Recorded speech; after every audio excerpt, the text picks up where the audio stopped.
বসো, তোমার নাম কি? কোথায় থেকে আসছো, পরিচয় দাও। স্যার, আমার নাম মোহাম্মদ জিয়ারুল ইসলাম জিহাদ। আমি গাইবান্ধা জেলা থেকে এসেছি। আমি একজন সাধারণ পরিবারের সন্তান। আমার বাবার নাম মোহাম্মদ বাদশা মিয়া, মায়ের নাম মোসাম্মদ জরিনা বেগম। তোমার বাবা কি কাজ করে?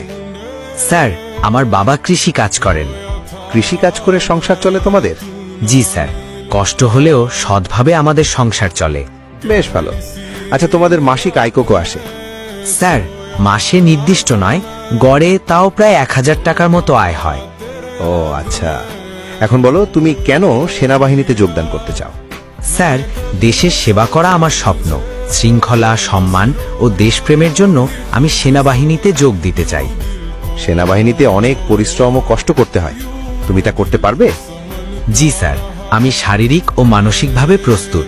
দেশের জন্য সব কষ্ট সহ্য করতে পারবো। বেশ ভালো। আচ্ছা, তুমি যে এখানে আসছো, তোমার তো সুপারিশ আসছে, সত্য নাকি? না স্যার, আমার কোনো সুপারিশ নেই। আমি নিজের যোগ্যতায় এসেছি। আমি তোমার সুপারিশ করতে পারি, তবে আমাকে কিছু টাকা দিতে হবে, দেবা নাকি?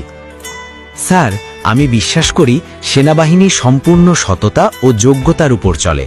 আমি কোনো অবৈধ উপায়ে সুযোগ নিতে চাই না। আচ্ছা, মনে করো তোমার সামনে দিয়ে দুইজন ছেলে একটি মেয়েকে একটি নির্জন জায়গায় নিয়ে যাচ্ছে তাদের স্বার্থ হাসিল করতে। এখানে তোমার করণীয় কি?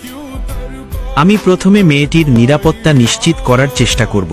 প্রয়োজন হলে আশপাশের লোকজনকে ডাকব এবং দ্রুত পুলিশ বা আইন শৃঙ্খলা বাহিনীকে জানাবো।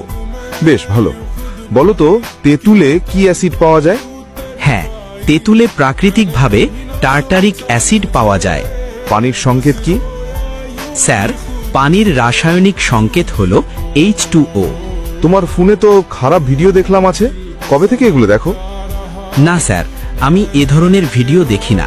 আমি সবসময় শৃঙ্খলা ও নৈতিকতার মধ্যে থাকতে চেষ্টা করি। তোমার নাম্বারে তো অনেকগুলো ফেসবুক অ্যাকাউন্ট দেখলাম, কার কার এগুলো? স্যার, ওগুলো আমার পরিবারের সদস্যদের বা পরিচিতদের অ্যাকাউন্ট। ব্যক্তিগতভাবে আমার একটি অ্যাকাউন্টই আছে। শুনলাম তুমি নাকি সাদিয়া নামে এক মেয়ের সাথে প্রেম করছো, সত্যি নাকি? স্যার, না স্যার, এটা সত্য নয়। বর্তমানে আমার সম্পূর্ণ মনোযোগ কেরিয়ার ও দায়িত্বের প্রতি। আচ্ছা যাক, বলো তো বাংলাদেশ সেনাবাহিনী কত সালে প্রতিষ্ঠিত হয়? বাংলাদেশ সেনাবাহিনী 1971 সালে প্রতিষ্ঠিত হয়। সেনাবাহিনীর স্লোগান কি?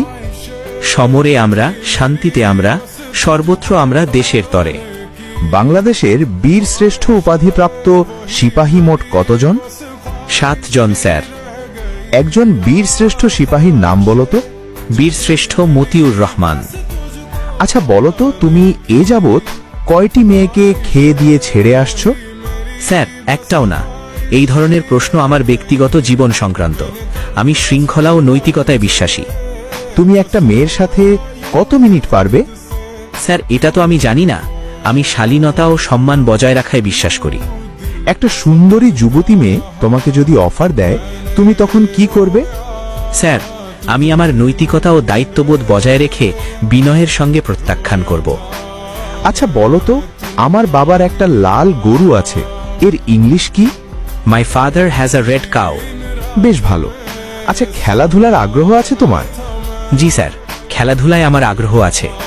বলো তো, ফিফা কত বছর পর পর অনুষ্ঠিত হয়? 4 বছর পর পর। কাতার বিশ্বকাপে কোন দল বিজয়ী হয়েছিল? আর্জেন্টিনা। রংপুর কোন নদীর তীরে অবস্থিত? ঘাঘট নদী। একসময় পুন্ড্রনগর বাংলার রাজধানী ছিল, এটা কোথায় অবস্থিত? বগুড়া জেলায় মহাস্থানগড়। বাংলাদেশের জাতীয় খেলা কি? কাবাডি। তোমার পছন্দের খেলোয়াড় কে? সাকিব আল হাসান। বেশ ভালো। ঠিক আছে, তুমি এখন আসতে পারো। জি স্যার, ধন্যবাদ।